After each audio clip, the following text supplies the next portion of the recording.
Hello, and welcome to Stowe Talks, a podcast designed to support people going through a relationship breakdown and all the challenges this brings.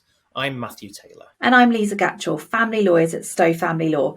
And today we are talking about how a family lawyer can help survivors of domestic abuse. Do you want to start us off, Matt, with some of the stats that you have? Yeah, so I think it's helpful to put things in context about the scale of domestic abuse and the widespread nature of it. And I don't think these stats can be given enough. So I've taken these from Refuge, and who are a phenomenal charity and should be one of the first sort of ports of call if anyone's experienced domestic abuse. And I just picked out some of the things because they're really stark and really shocking. So the police receive a domestic abuse related call every 30 seconds. That, despite the fact that it's estimated that less than 24% of domestic abuse crime is actually reported to the police. So, 1 in 4 incidents at best, and that results in a call every 30 seconds. 1 in 4 women in England and Wales will experience domestic abuse in her lifetime. It feels incredibly isolating. Clients we speak to feel like they're on their own, feel embarrassed and feel shame. And it's actually, it's an epidemic. It's incredibly common. 2 women a week are killed by a current or former partner in England and Wales. But more than that, 3 women a week die by suicide as a result of domestic abuse. So you're looking at 5 women a week losing their lives as a direct consequence of domestic abuse. Leaving it, it's sort of fairly. There's still a misconception of why don't you just leave him? We know as professionals that's incredibly difficult, and Refuge say it takes on average 7 attempts for a woman is able to leave an abusive partner for good. It's a process. It's not a single act. And finally, the one that really, again, sort of leapt out to me, and there's lots more which are all equally depressing and urgent.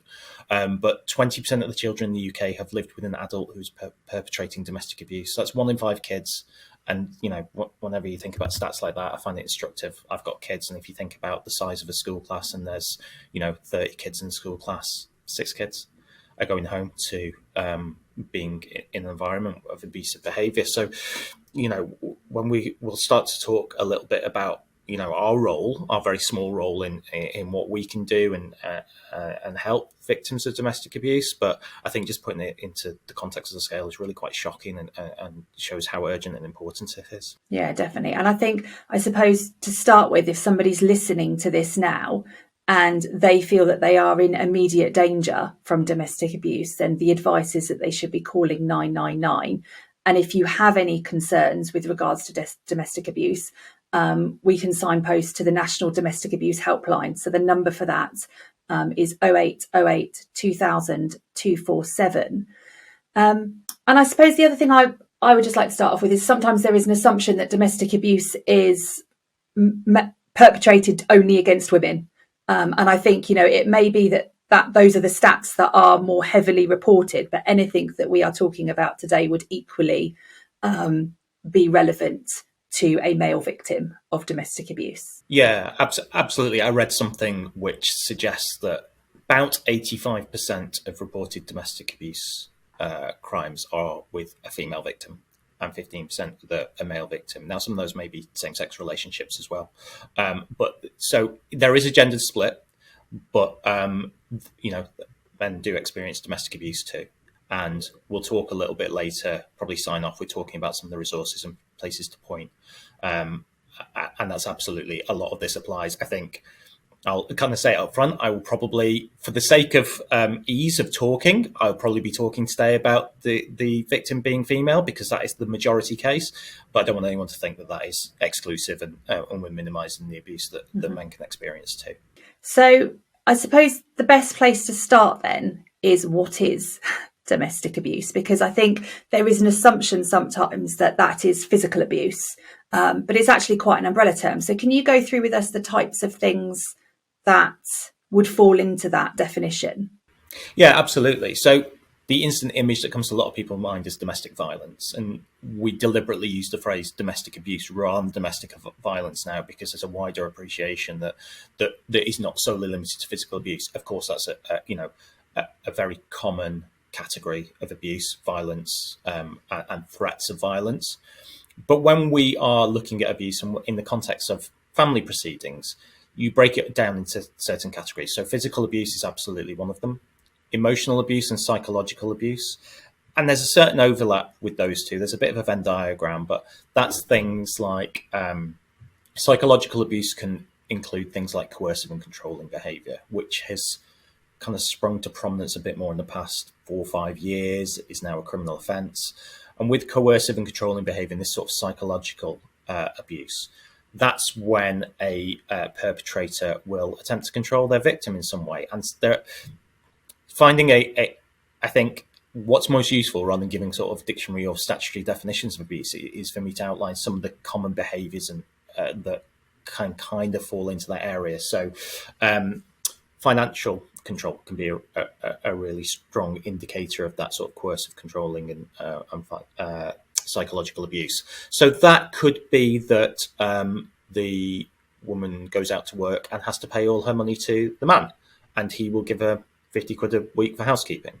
It could be that the woman is prevented from going to work and has no funds, has no credit card, has no bank card. So that can be financial abuse. Isolating behaviours, preventing someone from seeing their friends, from their family, monitoring their communications, taking their phone off them, checking their phone, checking messages, monitoring and checking and controlling social media, saying you can't speak to so-and-so. That can be a really common behaviour, I think. Then we've got things like rule setting. This is what you must do. You must, whether it's cleaning the house, whether it's putting the food on the table, whether it's doing things in a certain way, whether it's being home at a certain time at night. Okay, you can go to the gym, but I'm going to be angry if you're not back within 10 minutes. So those are some sort of common factors that go into the controlling and coercive side of things, that control of movements. And it's really what you're looking at there is where a victim has got no autonomy. I think, you're removing someone's autonomy. They are not free to act in the way that they want because they have to act in the way that the perpetrator wants. Then sexual abuse, which can be from rape to sexual touching to, anything that involves a lack of consent, to demands that sexual acts are performed. And there can be a grey area with consent, because a victim will often feel that they did consent because they didn't say no, but they don't really have freedom to choose because they're made in the background of threats and fears of consequences if sexual acts aren't performed. So there's a real kind of wide range of abuse categories, and just think about things in terms of violence is very limiting. I mean, Lisa, what sort of red flags and things and behaviours do you see when you have clients come to you with concerns about domestic abuse? There are just almost too many to mention, aren't they? I mean, one of the big ones at the moment that lots of clients mention when they come in is gaslighting. That seems to be a bit of a buzzword at the minute. So it might be helpful to go through some of the examples of that. And clients will say, it's where the partner will say, well, that never happened. So it's almost questioning their own recollection of events, or you're crazy, or I'm sorry that you think I hurt you, or you're just trying to confuse me. I did that because I love you.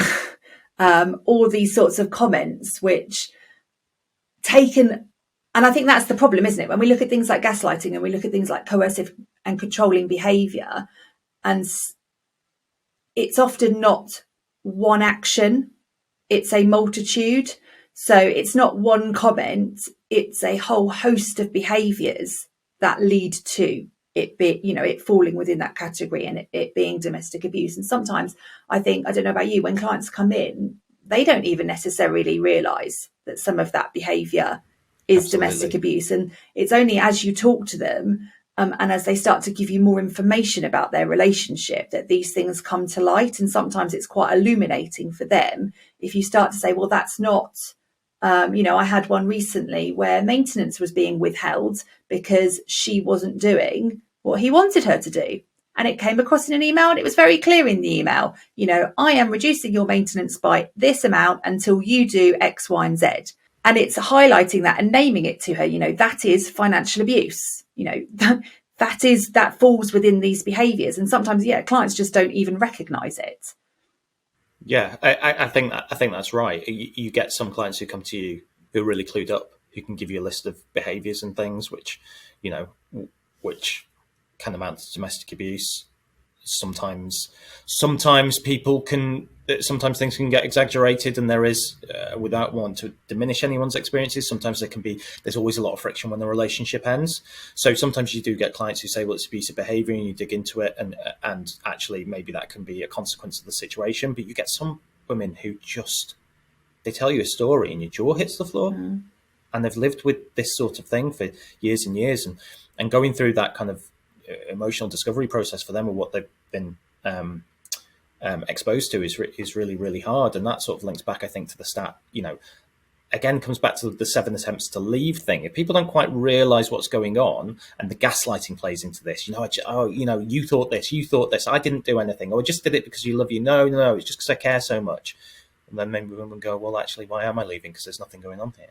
So I think that's absolutely, something that plays a part of it, and it can be a long, slow, and it's incremental. It's like the frog in the pan of boiling water. The water starts cold and gradually comes up and up and up. It says creep. A lot of relationships don't start as being abusive. Some do, but a lot don't. But become incrementally so over time, and it's that gradual change that maybe you don't realize until it's too late. So it's really complex, and everyone's situation is very different. And as you say, the examples are sort of myriad. So perhaps what we should talk about then is just a little run through of how family lawyers can help, and how we get involved in domestic abuse cases. Because really there are sort of 3 main ways that they come up in our line of work. There's a couple of other areas that I certainly haven't touched on, perhaps Lisa, you might have done, but sort of more extreme. I don't really like that word, but I can't think of another one. Things like female genital mutilation, things like forced marriage. These are, very serious and very complicated legal issues. But the 3 kind of predominant sort of day-to-day cases that would be that people listen to are most likely to encounter. If you're speaking to a family lawyer about domestic abuse, it will be through, there are 2 forms of injunction, non-molestation orders and occupation orders. And then how does domestic abuse factor into really Children Act proceedings? Maybe briefly talk about financial proceedings and how that works, but it's probably less relevant. So Lisa, do you want to start with the sort of non-molestation orders and talk through, what's a non-mol? How do you get one? When are they appropriate? Yeah. So, non-molestation orders and occupation orders are injunctions. So it will tend to be a client that will come and say they need an injunction, and that's what they're talking about when they use that term. So a non-molestation order is about protecting you, and it can also be about protecting your children. So it can extend to the children as well. If the court feels that you are at risk of harm, then they can make an order that state, and the order can be, as some are quite detailed and some can be quite vague, if you like. So it could be just not to harass, pester, intimidate, or be violent towards or instruct anybody else to do so. Or it could go much further and say, you're not to enter a certain street, or you're not to go to a certain place of work, etc. So the terms of that order can be quite varied. And as I say, they can include children as well. I suppose the important thing to mention is that with these orders, whilst they are civil orders, so we go to the family courts to get them, they have criminal penalties. So there is a power of arrest that is attached to these orders. So once you have one in place, if the perpetrator of the domestic abuse breaches that order, you can go straight to the police, and the police can then take action for breach of the order, which is quite important because it's then quite a quick remedy in those circumstances, or hopefully it will be a quick remedy in those circumstances. As far as how we help with them, it's an application to court.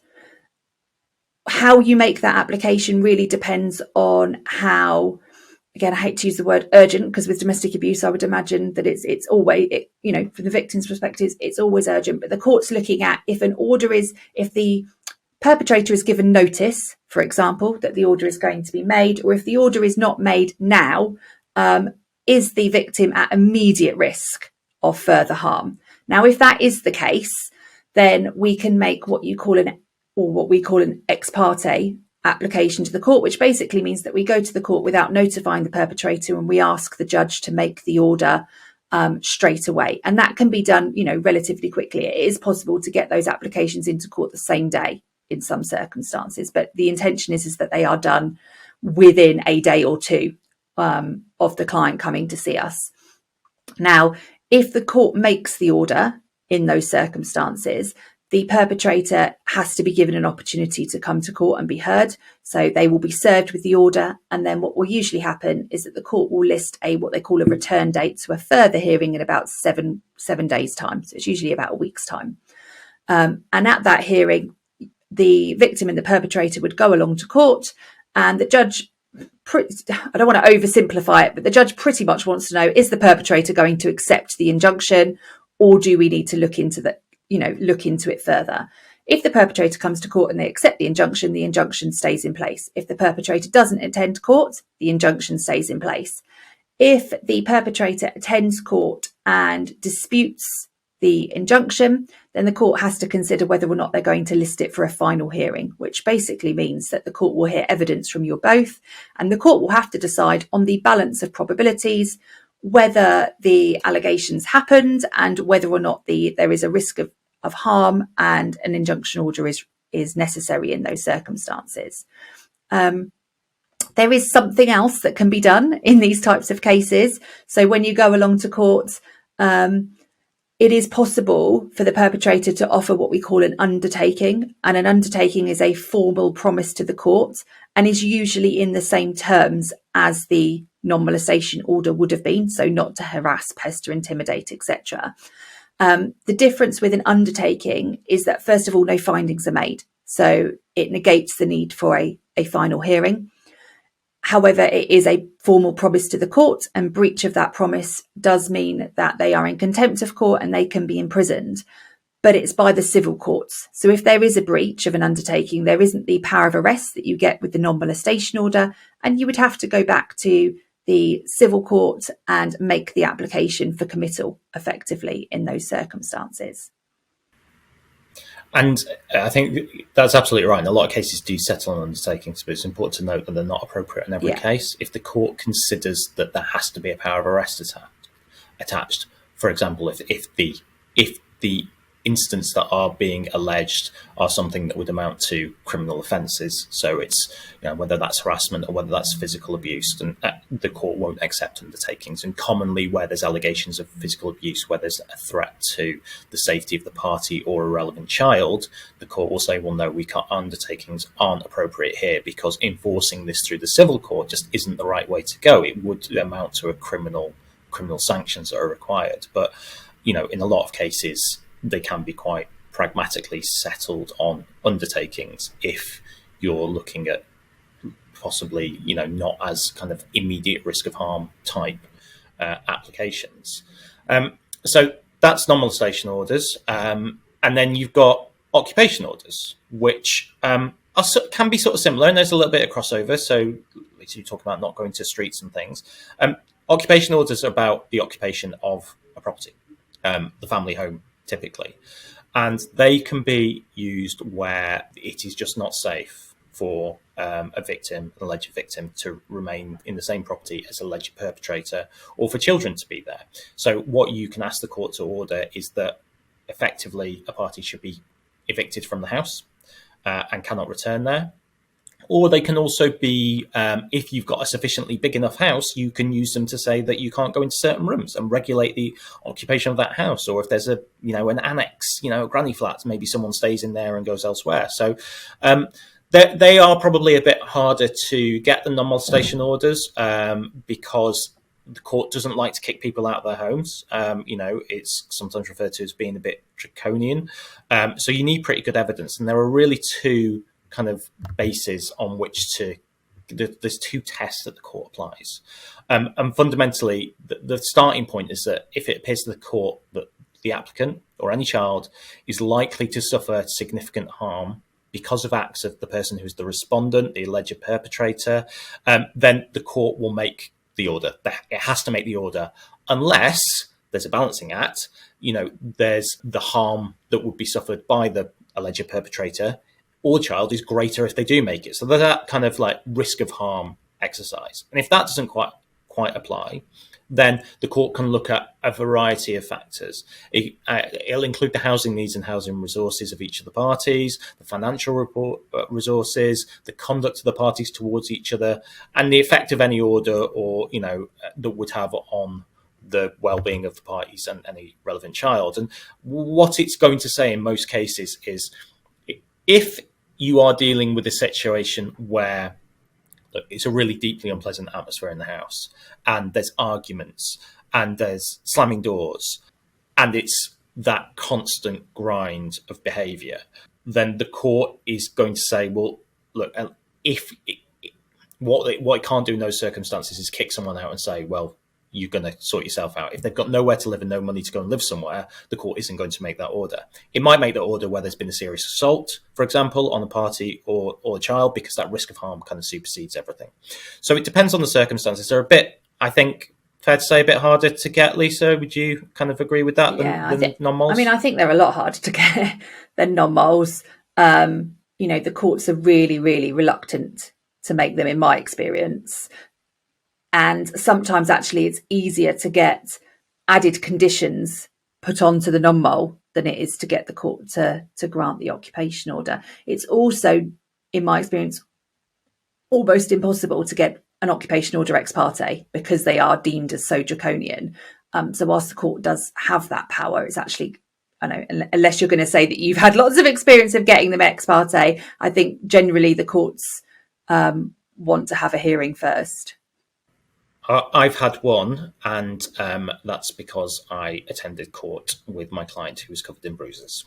And that goes to the other point, is that how do you prove these things? And especially when if you're making a ex parte application, so the other side aren't there to give their sort of representations of what's happened. A lot of the issues with the legal system and with domestic abuse is about evidential issues.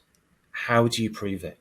So much abuse is conversations that take place literally behind closed doors with two parties, threats, verbal intimidation, coercive behaviour, of which there's, in an ideal world, there's a paper trail for, we love a paper trail as lawyers. We want to see emails and texts and WhatsApps and things, and they exist sometimes, but there's context of those that doesn't necessarily come through in the context of, someone getting up in the face and being threatening and threatening physical violence. When that's denied in court, is the court going to make that sort of order when there is no real evidence before it? And that's a problem. And that creates a real difficulty for victims of domestic abuse. And it's, in a lot of cases, very, very unsatisfactory.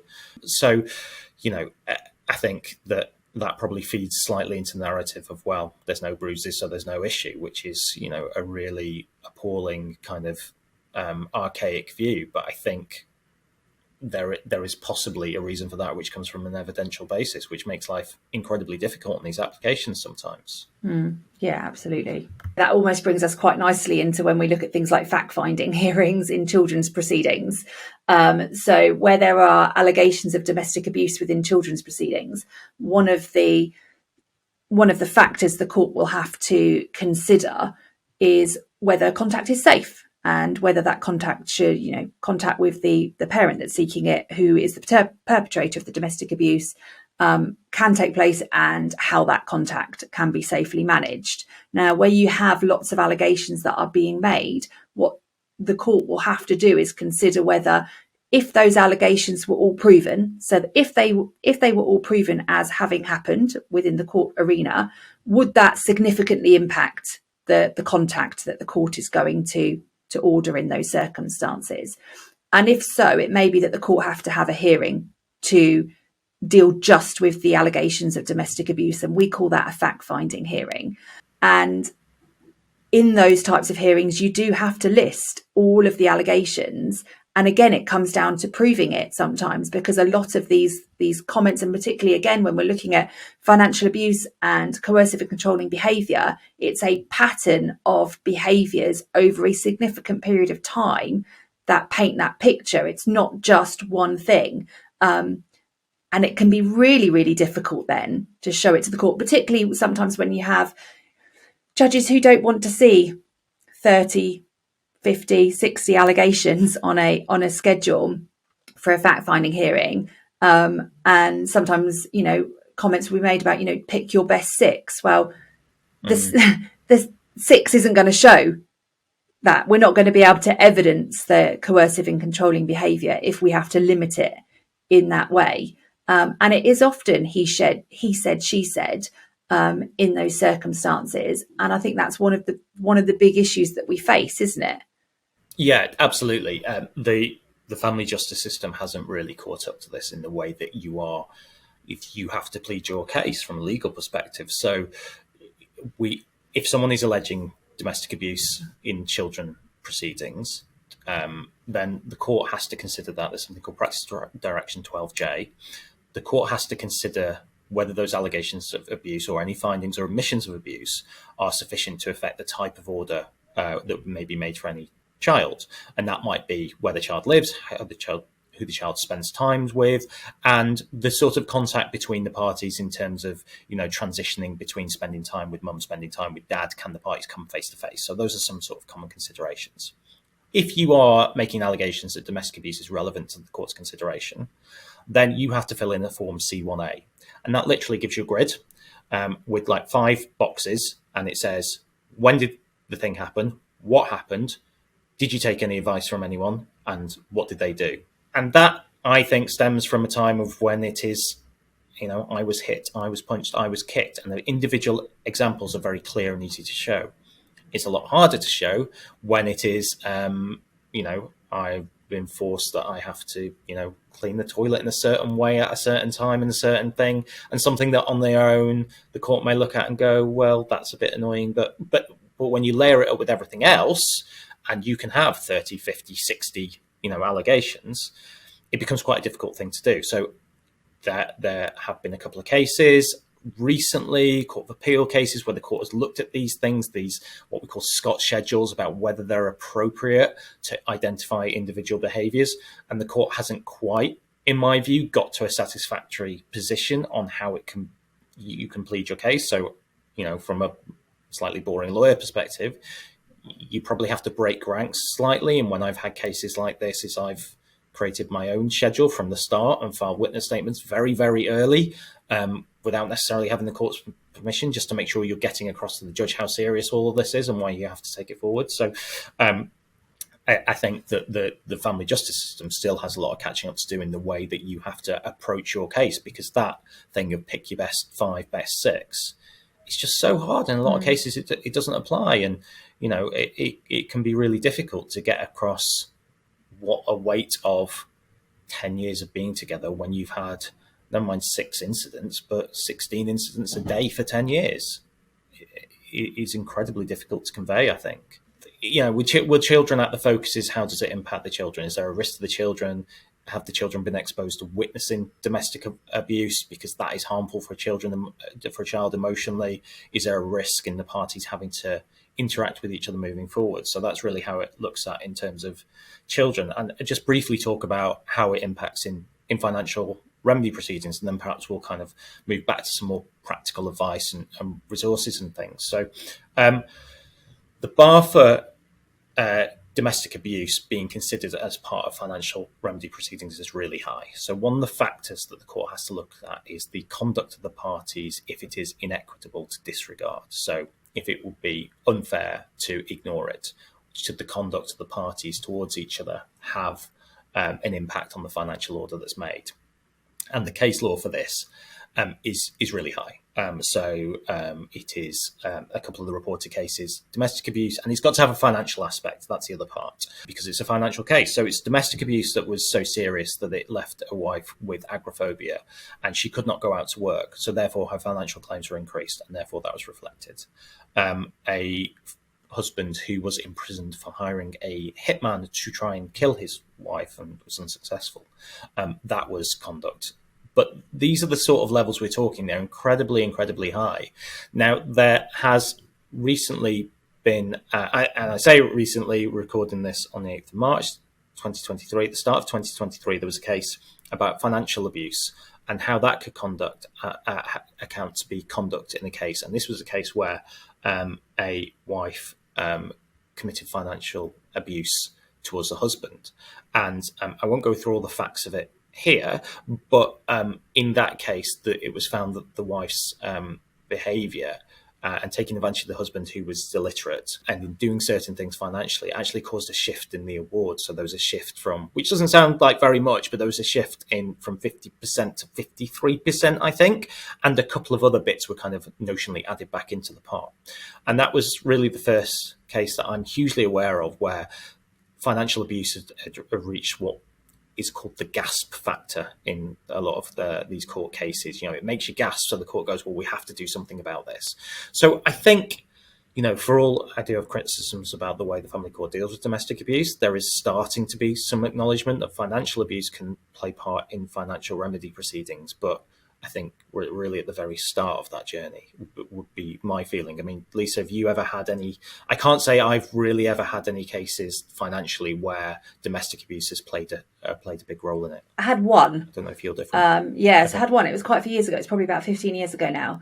And unfortunately, I acted for the husband who was the perpetrator. So we effectively got hammered with the conduct affecting the financial settlements. And as you say, it has to have the gasp factor. He had gone to the pub, got very drunk, had been walking back to the family home, had passed his ex-wife in the street, made various threats, including a threat to kill, had then gone home, put all of her clothes into the bathtub in the family home and had set light to the clothes in his drunken state, thinking it'll just set light to the clothes. But obviously half the house went up in the fire. And in those circumstances, the court was like, no, you are going to absolutely suffer the penalty of this financially because that conduct was so high. But it's really, really rare. And I think I find it's always really, really difficult to have those conversations with clients because where they are the victim of abuse, they don't understand why it doesn't make a difference in the finances. And the fact that it is just taken out and almost, yes, that happens, but we're looking at this from a contractual perspective. We're looking at it just from the money and the meeting the needs and all the rest of it that comes into it with finances. And that can be really, really difficult if you are the victim of abuse and that you've, taken that step to finally leave the marriage. You're in the process of divorce proceedings, and to hear that that's not then considered as a relevant factor necessarily in your settlement, I think they do really, really struggle with. Absolutely. And not that anyone should feel sorry for us about it, but you feel like the horrible stereotypical lawyer in those conversations. They're really awful. And, I always make the apologies and say, look, this isn't to diminish what you've been through, but, we've got to give advice on the legal situation and how this, we'd be doing no one any favours in saying, yes, you've suffered this abuse and you will get financial compensation for that, because you just won't unless you've got a very extreme example of the sort of thing that you've talked about, Lisa. It's really difficult. It's really difficult and it's really unsatisfactory.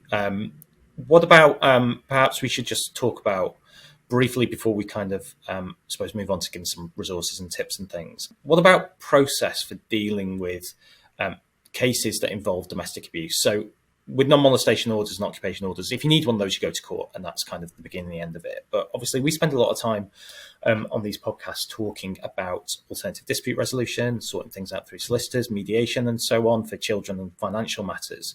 How do you think those work or don't work for abuse cases, Lisa? That you have to be really, really careful if you're looking at an abuse case.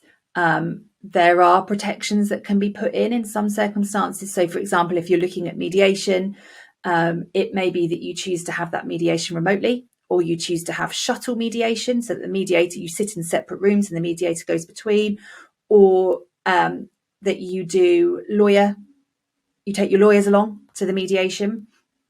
But I do think you need to be very, very careful with the alternative dispute resolution in circumstances where there's abuse, to make sure that, your victim in those circumstances is not being bulldozed or pressured into settlements that aren't in their best interests. And also, I think as lawyers, we need to watch out for the fact that often the proceedings themselves can be used as another form of abuse. The letters that we receive, the issuing of all the applications, all of that type of stuff can just be perpetrating that abuse almost through us and through the system, and how we best manage that to protect our client in those circumstances. Yeah, absolutely. I think there's a couple of really good points, and what you say about whether mediation is suitable. I'm really cautious. I tend to steer clear of it, to be honest. My feeling on mediation is it's brilliant, but it's not where there's a power imbalance. And if you've had an abusive relationship, the power imbalance is way out. And to suddenly expect your client who's the victim of abuse to then go in and negotiate on a level playing field in good faith, and to expect the perpetrator of that abuse, or I should say the alleged perpetrator. Obviously, I'm not innocent until proven guilty, but just for shorthand, the perpetrator, the alleged perpetrator, if they come from a background where what they say goes, and that has been the case for 5, 10, 20 years of a marriage, then suddenly them being able to negotiate and settle seems completely fanciful. You make a really good point about using the proceedings and using lawyers as a tool of abuse. So something that when I'm acting for someone who's experienced domestic abuse, what I will commonly do, and I will ask them first, I won't forward on letters from the other side. I'll summarise. We'll do phone calls, because there may be words in that, there may be trigger words that I'm not aware of, that kind of all incidents that are being referred to back in the dim distant past that, are being presented in a way that could be incredibly traumatic for my client. So there's things that we can do to shield from that, not getting into litigating things in correspondence. I did a letter yesterday, which was, we're not litigating this in correspondence. You've made allegations, we've made allegations. We'll deal with this in court. And no doubt I will get a letter back from the person about that who won't be happy with that, but that's what it is, because that's not going to help. So that's just going to to get involved in that further would exacerbate the distress that my client's already feeling. So you park it and you deal with it in a sort of silo way. You deal with it at court hearings or at whatever vehicle you need, because yes, the legal process can be weaponized by abusive people, and abusive people are abusive and they will carry on being abusive, whatever the process. And it's about I think it's really important to keep distance. So communication through solicitors can work quite well if the solicitors gatekeep appropriately and aren't being a mouthpiece for an abuser, aren't just forwarding correspondence without considering the impact of that on the client. I think that's something that as practitioners, as family law professionals, we should all be very conscious of. So if you've seen, if someone here is listening or watching to this, Lisa, and they are experiencing domestic abuse, or they've got a friend or family member who they're concerned about, where would you recommend they go in terms of getting some resource and some help? There's so many good resources. There are national charities that will help. So you've got things like Refuge, Women's Aid, and Mankind, but there will also be local initiatives as well. So take a look at those. I hate to say it, but we've had some really great guests on the podcast. So Dr. Sapria in relation to narcissism, we spoke to Rosie about financial abuse. So, please do take a listen to some of those episodes. And considering it's really difficult, because I think if you're a friend or a family member and you're seeing somebody go through that, you automatically want to fix everything. But saying to that person, well, you should just leave them, and I'm going to take you here and do this, and this is what we're going to do to get you out of this situation, won't necessarily help. Because as you said at the beginning, it can often take up to 7 times for somebody to relieve an abusive relationship. So I think in those circumstances, it's about, for friends and family members, it's about being supportive, being listening, helping where it's asked for, signposting, but making sure that you don't get to a situation where they cut you off as well, because unfortunately that can happen in some circumstances. Pack an emergency bag. So have an emergency bag with some money, change of clothes, etc., so that if there are any incidents, you can just get out of there, keep it in your car or with at a friend or family member's house. Oh goodness, what else is there? There's so much. What do you think, Matt? Yeah, I think you've ticked a lot of the boxes. The charities that you listed are all great. There are a lot of local charities in different areas of the country. Some of the divorce coaches we've spoken to, Karen Kipping is another one. She works with the Dash charity, who are really good, one in sort of home counties region. So the fundamental advice has to be to go back to what you said right at the start, though, is if you're at risk, call the police.